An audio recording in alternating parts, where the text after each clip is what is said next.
Hey, this is Troy from Planet 76. We've got some really good Sixers-focused content coming your way today. Make sure you subscribe to the pod so you can be in the know when we release new content. Enjoy the show.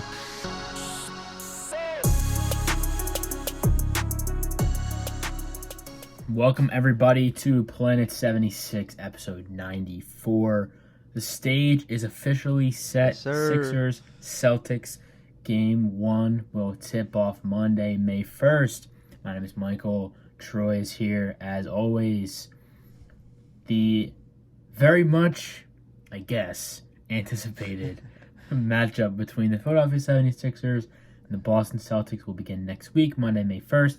Here's our preview episode for round 1. We did one for... Wait, this is round 2, sorry. We did one for round 1. Here's round 2. And Planet 76 5-minute recaps will return after every playoff game. And the Sixers are still in the playoffs. They'll be back in the second round after every game against the Celtics. Troy, what do you think? What do we got? Oh, man. What do I think? There's a lot to get into. If you listen to the last episode that we broke down, obviously the round 1 victory for the Sixers over the Nets, we started to get into a little bit of not a preview, but just get some off-the-top thoughts about the potential of seeing the Celtics in round 2.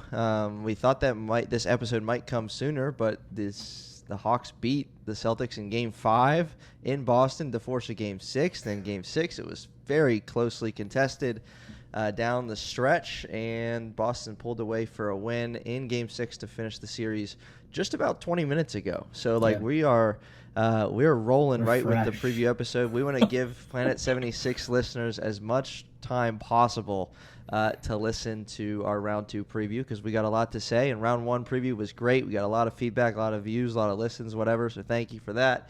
And again, like you said, Planet 76 5-minute recaps, those have been a hit through round 1, and we're going to continue those through round 2. So, like you said, you said the word anticipated, I think, and I think we're all kind of there. As much as the Hawks surprised us in Game 5, we kind of knew, and we were planning. We were talking. We talked to each other. We're like, all right, let's plan on doing a Celtics Sixers preview. That's what we did. That's why we, we're doing it so quickly because that's how we were planning. But I guess your first reaction, initial reaction to knowing that the stage is officially set.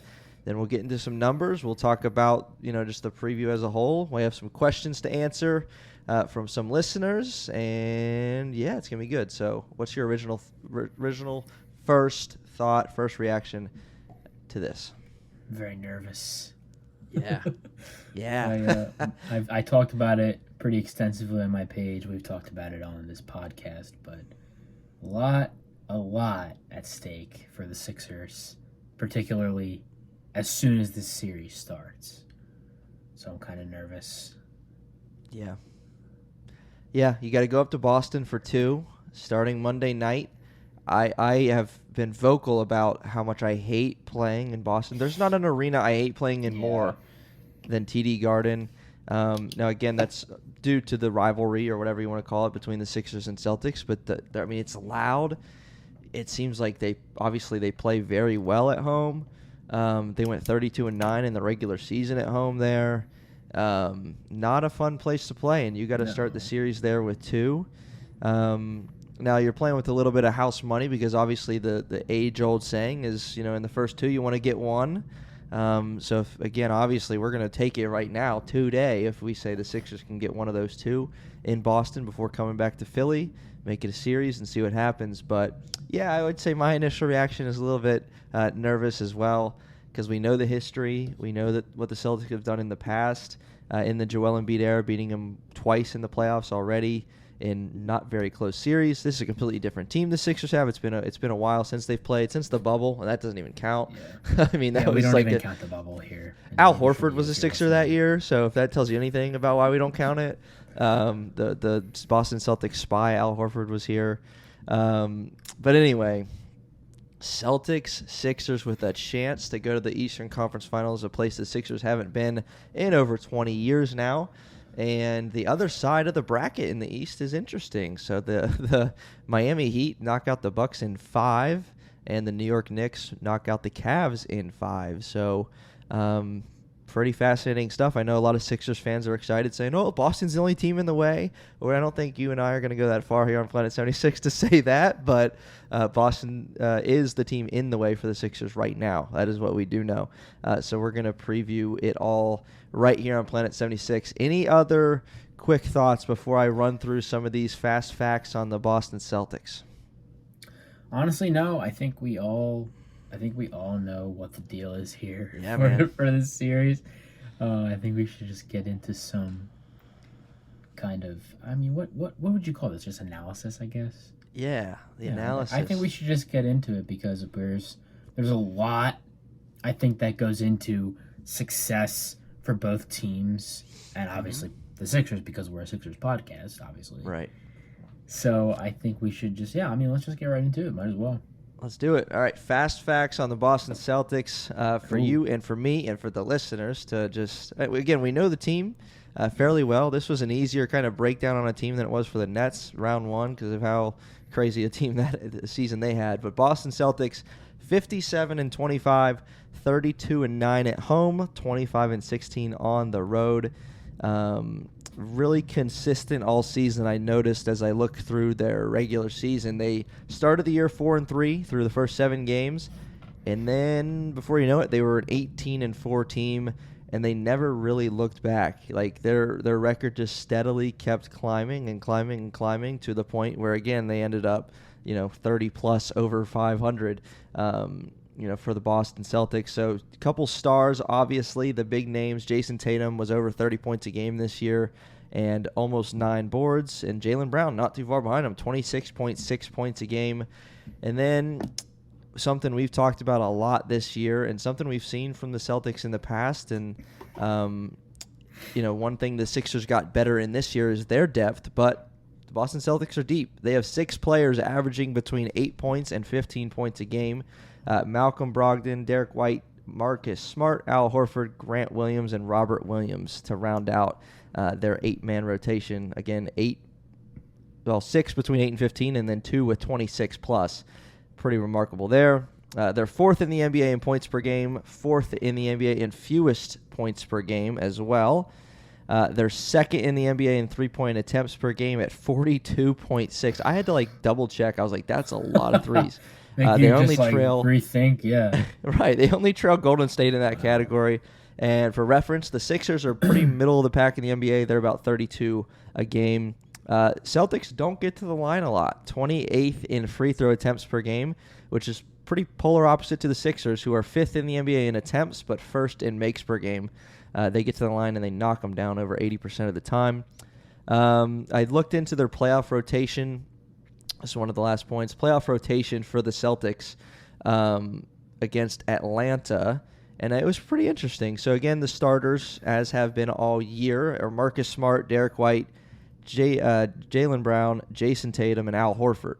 Their bench, Malcolm Brogdon and Robert Williams. They both are getting a lot of minutes, over 24 minutes a game in these playoffs. But then you got 3 guys, Sam Hauser, Grant Williams, and Blake Griffin, who are much less time on the court. So a lot of time during these playoffs, it's been a 7-man rotation for the Celtics, basically. A couple other guys getting in there for under 10 minutes a game. So I found that pretty interesting. All right, before we proceed, what jumps out to you there on the Celtics and how it shakes out with the Sixers in this upcoming matchup? Yeah, so a few things. The head-to-head. Did you mention that yet? No, but you can go ahead. That? Yeah. Well, I was gonna say, this might be a hot take. I don't know, but okay. I'm not taking the head-to-head matchup seriously between the Sixers and Celtics, at least in the regular season. I'm not gonna take their regular season matchup seriously because, as we've seen, just by the first round alone this year, the playoffs is an entirely different game than the regular season. The Celtics beat the Sixers, 3 times? 3 out of 4, in the regular season. I can't take that seriously, especially because Okay, 11-point win, but the other games were decided by less than 9. Mm-hmm. Game 2 between them was decided by 6. Game 3 was 3. Game 2 was 2. The Sixers won. Right. So I think by that sample, you can come to the conclusion that Game 1 was an anomaly because they lost by 9. And I just don't think regular season matchups between teams have any indication of what's going to happen in the playoffs because it's just such a different game. It's literally a reset of the regular season. Like the Heat, for example, it's a great example. They were trash in they were the 8th seed. They almost didn't make the play-in, but they almost didn't make the playoffs. Right. Well, they actually didn't almost make the play-in either. They almost didn't make the play-in either, but they did. And once the playoffs happened, boom, everything changed. So I'm just not as inclined to take the regular season between the Sixers and Celtics very seriously. Now, I'm not saying that means the Sixers are going to win this series. What I am saying is that I don't know that there's many takeaways aside from please guard the perimeter if you're the Sixers. Please do not let Al Horford make 4 threes in a row. That will help a lot, actually. That would be huge if the Sixers can guard the perimeter. And I think if they can at least limit Brown and Tatum in some way, you're not going to... I mean, Tatum is going to have his good games. If he's only going to really play poorly if he just decides to stink it up for a game, which he did multiple times this series against the Hawks. Just saying. Either you make life difficult for Brown or Tatum. Well, both these things need to happen, and you need to guard the perimeter. Because Derek White cannot go out for 30 points. Al Horford cannot make 5 threes in a row. It just cannot happen at all. Right. It's... You mentioned a couple guys there who... So Derek White, in 2 of the 4 games against Sixers, was Boston's leading scorer. I found that kind of interesting. I think one he only had like 19, the other he had over 20. But, and even to put it in perspective, again, one of these 4 games between the Sixers and Celtics was opening night in the NBA. To put that in perspective, the Philadelphia Phillies were on a World Series run, and now they're 25 games into the next season. So let's think about how long of a time time span that is, dating back to that first game where the Sixers lost in Boston. The most recent game, Sixers did win, and Embiid scored 52 in that one. Jaylen Brown didn't play in that one, but I think Tatum played in all 4. Tatum had a game winner in the one in Philly.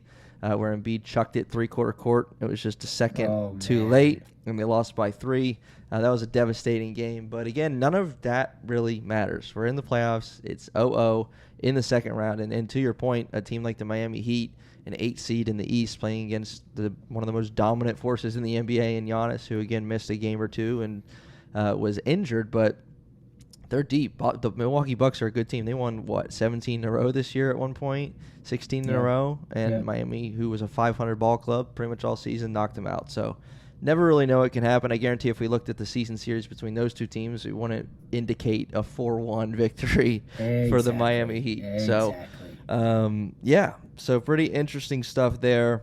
I will say... And I know we're going to get to this in a moment, but you touched on it, so I want to run with it a little bit. Go for it. Because of the Celtics' depth and because of their star power and 2 guys who can give you 25, 30-plus a night, it's hard to say, okay, what are you going to take away? What are you going to do? What's the strategy? Because, man, like you said, I would hate to lose a game in this series because Derek White has 30 and now Horford gets 20. Like, that just is painful. So, if you could, before we get into another little thing, get some questions going, what do you think? I mean, what is the best strategy? Because I don't know. Or, who do you take away? Who do you limit? Who matches up with who? I don't know how far you want to run with this, but it's kind of an interesting discussion because it would be killer to see some of those role players for the Celtics go off on the Sixers. It's... The last thing, like I said a couple minutes ago, The last thing you want is Derek White dropping 30, and I would that be being hurt. the reason you lose the game. And that's why having. I mean, we've talked about it. Like, it's just beating a dead horse at this point for us here. That's why having good depth is such an important piece. Because you have a guy like Derek White who can drop any amount of points any given night. Like, he's a really good player. It's just a luxury. And the Sixers, I mean, with DeAnthony Melton, I think they have that. I don't know if he can give you 30, but he's capable of doing that. You can't depend on it. But you can't have games where the Celtics role players destroy you. You need to guard the perimeter because you said it. You have it in the outline. They're a very high volume 3-point shooting team. They take a lot of threes, and they have guys who can make a lot of threes as well. Right. You need what I've noticed this season a lot is the Sixers simply don't guard the perimeter, and with the Celtics in particular, they didn't really do that in the regular season. That was a huge reason why they lost the games they did against the Celtics. They did not guard the perimeter. I don't understand why. This is something they're gonna have to do against the Celtics, and I think Tobias Harris. Yeah, I think Tobias Harris is gonna have a very big role defensively because, I mean, let's be honest. Who else is guarding Tatum or Brown in the starting five? I mean, Tucker will take one. I'm assuming. You're not gonna put Harden on Tatum or Brown. You're not gonna put Maxey on Tatum or Brown. Right. Embiid is not an isolation defender. You can't put Embiid on Brown or Tatum. Harris is going to have to draw these matchups primarily, and he's going to have to do a great job. I just made a post about this about an hour ago. He's going to have to do a great job guarding these guys because otherwise they're just going to cook the Sixers. Yeah. The Sixers need to make them take tough shots because, and like I talked about a couple minutes ago, the only times Tatum has a bad game is if it's self-inflicted or if teams make him take tough shots, and I think that's partially what happened in the Hawks series. Like they have good perimeter defenders, which helps a lot. Right. But they also made Tatum take tough shots, and he can make them, but it's not reliable. So the Sixers need to do that. They need to literally guard the perimeter, and if you can make Brown and Tatum take tougher shots, their chances just skyrocket. Sure. That's a good point. Yeah. I mean, that's really, it's a tough question, a tough ask, a difficult ask too, and even for you to formulate an answer that good is impressive because, if you're going to do two things, one, make the two stars take tough shots, and then two, limit the other guys on the perimeter. I like that. I think that's a good strategy. Yeah. I think that is the strategy, and I agree with you. I think their chances go up if those things happen in games that they can get some wins. So, and even in you saying that and talking about defending those guys, another guy that I think of right when you were talking about that, along with Tobias Harris, is DeAnthony Melton. And the kind of role that he can play in these playoffs. Now, he's versatile. He can guard, some of the smaller guards, but, I can definitely see him on Jaylen Brown from time, a couple times during this series. And it'll be interesting to see, because the one issue that the Sixers had in the Game 3 of the season series at home against the Celtics was Al Horford popping off in the third quarter because of Embiid kind of not knowing where to guard him. He was worried about the paint, I believe, if I remember correctly, and then Al Horford was open for three due to defensive matchups. Obviously, another guy is P.J. Tucker. Yes. How is he going to play a role in this? Because if you're going to play one guy down low, let P.J. go out and guard some guys on the wing. He can do that. That's why you brought him in. He's versatile. So, all right. That's good stuff. So, I don't know how much you've caught. I think we'd be remiss to not talk a little bit about the fact that the Atlanta Hawks won 2 games against the Boston Celtics. The 500 all season Atlanta Hawks. The most 500 team in the NBA. The Atlanta Hawks won 2 games. I don't know how much you caught. I caught some of the action here and there in games, and What do you think led to the Hawks having some success? Obviously, Trae Young played a major role in two of those games that they won. In this series. Right. Is there anything beyond that you think, well, this is why the Hawks were able to have some success, and maybe the Sixers can too? I think the Hawks' defense was better than we thought it would be. I think DeAndre Hunter guarding Tatum and Brown. I'd have to go look at the matchup stats, like how effective he actually was. But I imagine he was pretty effective on the perimeter. Clint Capella on the inside. He's bigger than any big man that the Celtics have, even if they're a little more, rangy. They can like run past him, that kind of thing. He's bigger. He's a more physical presence in the paint, and Trae Young. It's like he went nuclear in Game 5, 38 points, 13 assists, insane. Yeah, and that's something that like the Celtics can't really game plan for that. They have good guard defenders, but you can't. When a guy like Trae Young, like he's just so shifty, and he's like the handle is just tight. He doesn't really turn the ball over that much. Like it's hard to stop that. Yeah, doesn't matter who you are. When he's on, he's on. Yeah. But yeah, to your point though, some of the, I like the way you said it again. Like defensively, they probably played a little better than we give them credit for. They did enough to force a Game 6 and almost force a Game 7. It was tied in the fourth quarter. They had a lead back and forth in the fourth quarter with Boston. That would have been something.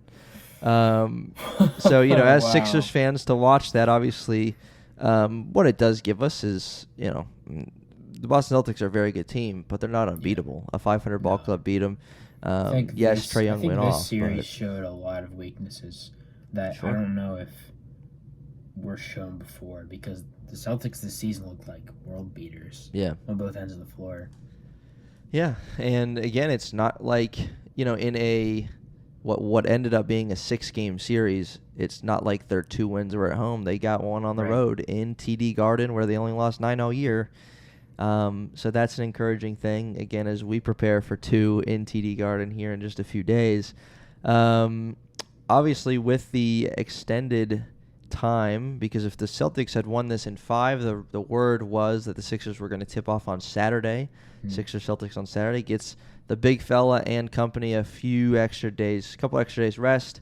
There hasn't still been like an official word of whether or not he'll be ready in Game 1 that I've seen. Yeah. I keep reading the wording is early part of the second round. So we'll see what happens there. Hope he, again, that couple days is a good thing. So we'll see what happens with that. Now we've got a couple questions from our listeners here on Planet 76. So I'm gonna. We had a couple late submissions, so I only have access to those ones. So I'm gonna read them to you and get your thoughts on them. The first one is from Teher4TF, a longtime listener of the podcast. He says, Tobias Harris is a bucket getter. Yes, if he keeps up with this play, along with what DeAnthony Melton did in Game 4 against Brooklyn, will Boston be able to stop us? Also, Harden and Embiid love the pick and pop against Boston. We saw it during the regular season, and I think we will see another 2-man masterclass. Tahar4TF, we appreciate that. We appreciate the question thrown in there. We appreciate the confidence in there as well. So the main question, Tobias Harris, if he continues what he's doing, and DeAnthony Melton is the DeAnthony Melton we saw in the fourth quarter of Game 4, what's Boston going to do? Can they do anything? Yeah, the Sixers are going to have to be nearly perfect, and this is what that looks like. Tobias Harris, his play from the first round translating. DeAnthony Melton from the first round translating. This is all of the Sixers' success moving forward is riding on how close to perfect can they be. Because they're not going to get by being mediocre. They can't just sleepwalk their way, and we saw that with the Nets. Even though they swept, the Nets weren't just going to give them a win. There's no way the Sixers could have just sleepwalked their way through a win or two. Like, they had to show up, and that's only going to continue because they're only going to continue playing better and better teams, even if they reach the finals. Yeah, so that's huge. Everybody on board. It's going to take a lot. It's going to take Yeah. near perfection. And, the pick and pop, pick and roll with Joel Embiid and James Harden. Now, obviously in the Brooklyn series, I don't want to say I hope, but I think that was an outlier as far as defensive schemes on Joel Embiid. Do you think we're going to see something that level again? I No. don't. Because I think the Celtics have better... When it comes to Al Horford, Rob Williams, they have guys who can defend better in one-on-one scenarios. Like, Al Horford can defend Embiid better by himself than anybody on the net. The Nets can. Right. Rob Williams can defend Embiid better one-on-one than anybody on the Nets can. So that helps a lot because they're not going to have to double Embiid all the time. They'll have to double him a lot still. Right. Because Embiid still is stronger and bigger than Horford and Williams, but it's not going to be as often as the Nets did because they simply have nobody to stop him individually ever. Yes. At all. Yes, and that was such a unique thing to watch. I mean, that was pretty incredible. I didn't see official numbers like how often he was double teamed on the catch, how often he was double teamed on the dribble, how often he was triple teamed but it was a lot. I mean, if the eye test does anything for you, I don't think I've ever seen something quite like that, especially for Joel Embiid. And again, to have him, miss a game, one in Game 4, and to have him not, play up to par a couple of games in the series, and they swept him. But man, that was crazy, and I don't think we'll see much of that. So I think we'll be to his point. I think we'll see more of the pick and pop, pick and roll action, 2-man game between Embiid and Harden. That's where the money is. That's where it's been all year, and so we hope to see some more of that. Next question, we've got two more. So Mike C.R. Brown on Instagram, he says, what does this team need? Again, another one. Tobias Harris. What does this team need out of Tobias defensively and offensively? He can make this contract worth it with a good series. So, high praise. What do you think there? What do we need from him in this series? Defensively is huge, right? I mean, defensively, you said it earlier, but he's gonna have to have. And I posted about this before we started recording. Okay. He's gonna have to have the best defensive series of his life in this against the Celtics. This is it forever. I'm not joking. This is it. Everybody has to show up and do what they're supposed to do, or the Sixers will lose this series. It's not this isn't some crazy hot take either. It's the Celtics we're talking about. You cannot you can't mess up at all. You need to be nearly perfect, and this applies to everybody, Tobias Harris included. He's gonna have to defend well. He's gonna have to hit open threes. He's gonna have to take advantage of mismatches. Everything that he did in the Nets series, he's gonna have to do it again, and probably even better. Yeah. Wow. High expectations. Yes. Well, and they gotta be. It's not even expectations. This needs to happen. Yes. Yeah. It's gotta all be. These things need to happen. Yes. So Tobias Harris, series of his life, defensively, very important. What do you what would you? I don't even know. This is a weird question, but I'm gonna ask it. What would you say, percentage wise? So of importance, out of 100%, 75% is defensively for Tobias, or is it 50-50? What is it? So it's 60-40. 60-40. Defensively, offensively. Yeah, and what we need from him. Defensively, 60%, 40% on the offensive end, what we need from him. Okay, so it's a big, big, big series for Tobias Harris. Yeah. Even just the simple fact of, again, Jaylen Brown, Jason Tatum, incredible players. Yeah. Tobias Harris is a very good NBA player, and he has a chance against two guys that are, both wing position guys as well, to hold his own. Not asking him to outscore Jason Tatum, not asking him to outscore Jaylen Brown even necessarily. We're not asking him to do anything that he can't do. Yes, which is why we're confident that what we're asking he can accomplish. Yes, so, exactly. All right, I like it. All right, this last one from Luke Frett. He wants to know we've already touched on this a little bit, but we'll go with it further. So how important is it for us to take one of the first two games on the road? Oh, it's also huge. Knowing Embiid is dealing with an injury, how do you think the Celtics will approach him defensively. Touch on that a minute, but the first one. So, how important is it for the Sixers to get 1 out of 2? Massive. Is it a done deal if they don't? To you, or is it like? I mean, no, it's not. But they kind of. They have that's what I'm trying to say. Like the Sixers need to be as close to perfect as possible. That means that means getting one of these. In Boston. Right. Yes, 100%. Yeah, I think that's fair. I think that lines up with what you've been saying this whole time, right? Yeah. Because your idea of perfect isn't coming back to Philly down 2-0. No, definitely not that. It's just not. So you got to get one. And yeah, it's huge. As far as defending Embiid and their game plan, I don't think things changed too much given his injury for them. I think they're going to still treat Joel Embiid like Joel Embiid. I don't think their game plan will change in that. They're not going to just not guard him. Right. Could you imagine? He's hurt. They just stop guarding Embiid because he's injured. Right.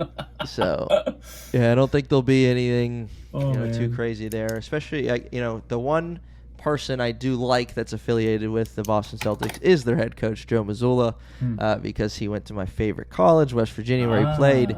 Okay. And so I'm a big Joe Mazzulla fan, and he's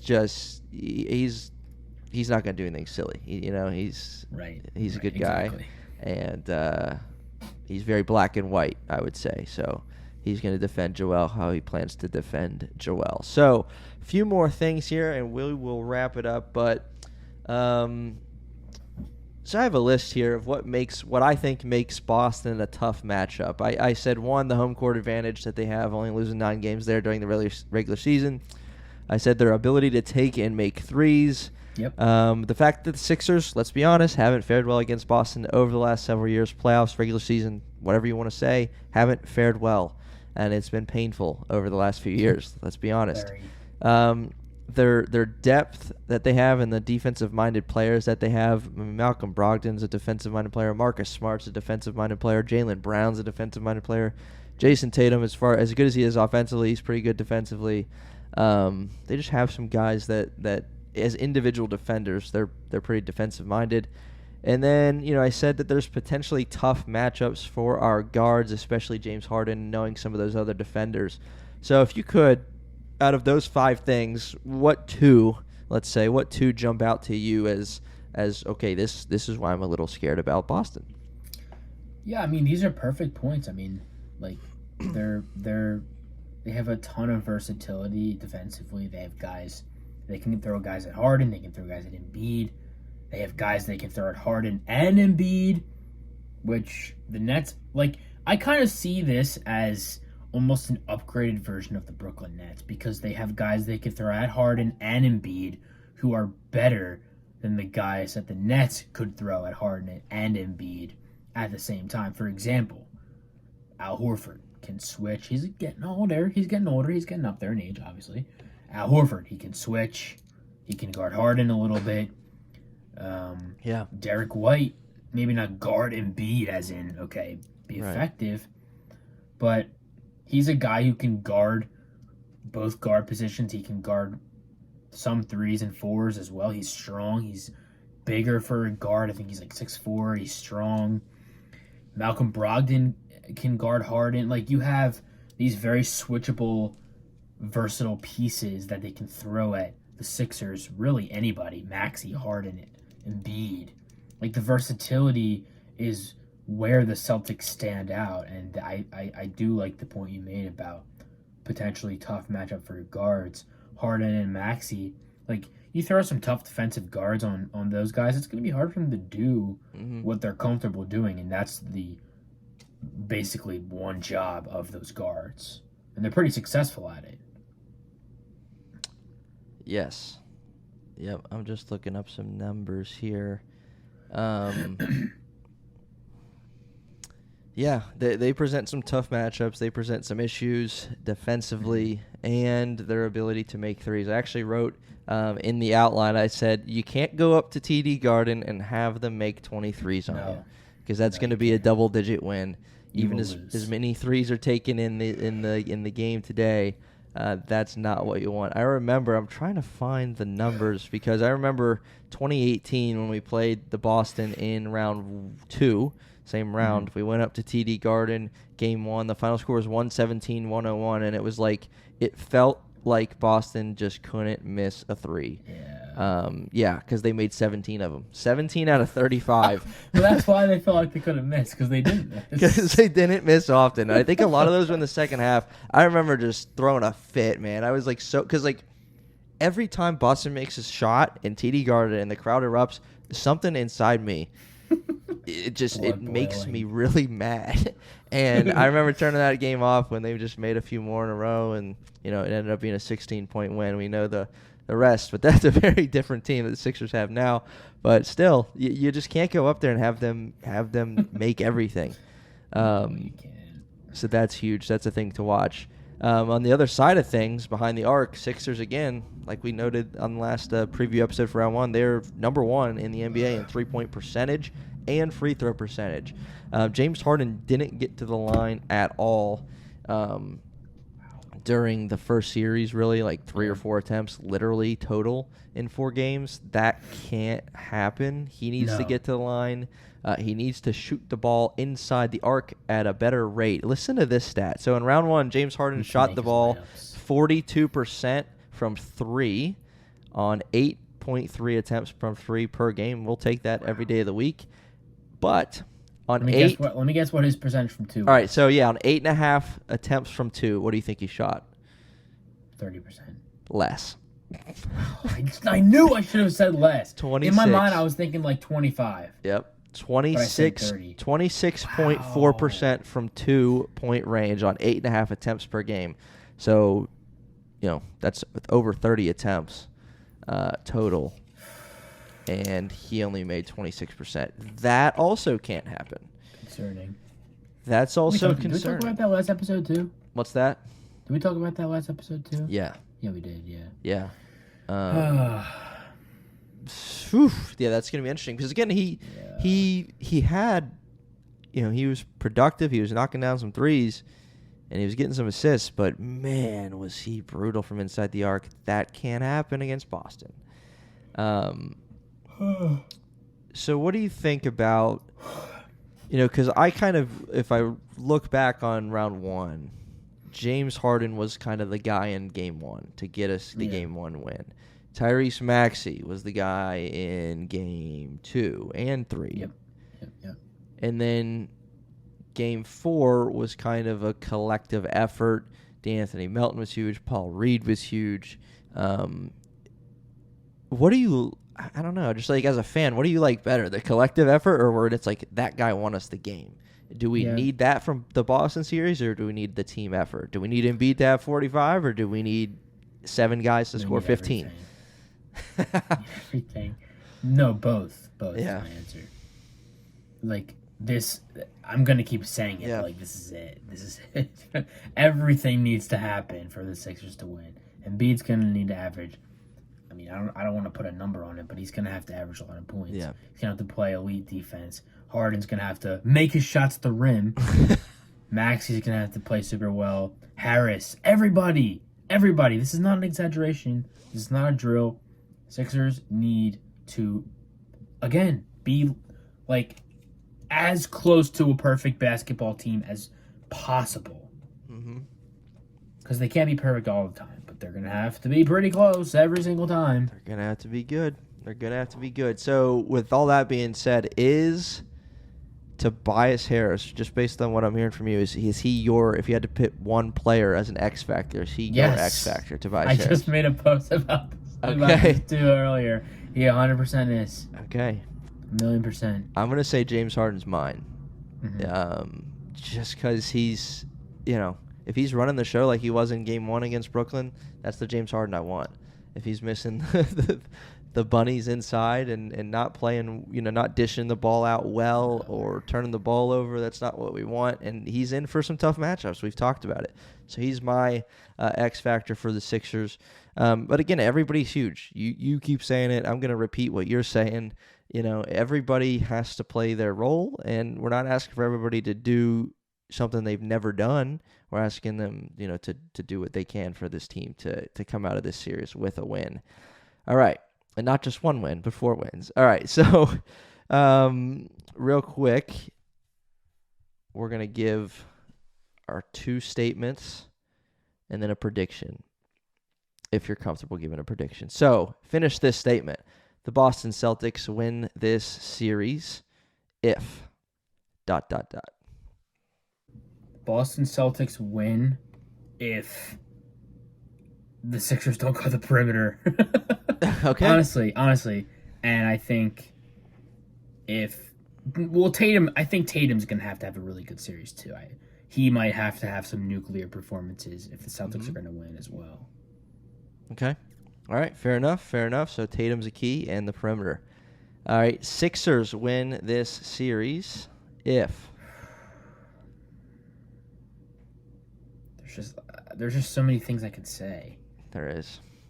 I mean, if so many things. If Embiid averages 35, they win the series. If Harden makes his shots at the rim, common theme here if you haven't noticed, the Sixers win the series. If Harris makes his threes, they all of these, you know what I'm saying? All of these things. Mm-hmm. Because I don't know if there's one independent event that will lead the Sixers to winning this series. I think there's multiple things that need to happen at the same time for them to win this series. More than the Celtics, because I think even if their bench is just good, they can still win because of how good their bench is, and then they have their stars. But with the Sixers, their bench has to be better in order for them to win. Right. I'm looking at some numbers here. So, let me see. Boston on the season averaged 15.4 three-pointers made per game. 15. I mean, that's wild to think about how the NBA has changed. 15.4 three-pointers made per game. Again, they were up there in percentage and second in attempts per game. I'm sorry, 15.4 was in the playoffs. They made 16 per game in the regular season. How many attempts? Probably 30. On 42.6, which again was second in the league. So 16 made threes per game even. 16. I'm going to say that the Sixers win this series if Boston is held to... Let's say 13 and a half three-pointers per game.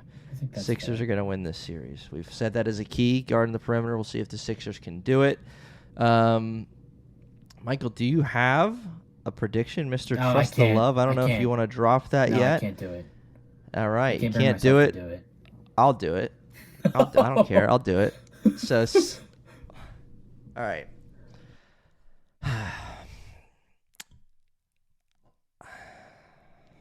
I know. But I'm going to do it. I'm going to say the Sixers are going to win this series in 6.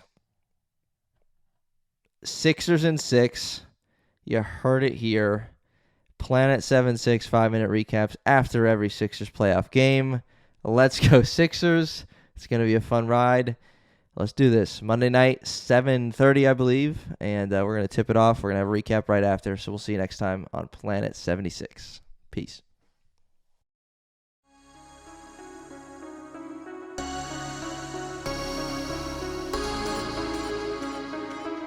If you are a Philadelphia 76ers fan, this is the podcast for you. Planet 76, a weekly podcast covering all things Philadelphia 76ers. We'll see you next time.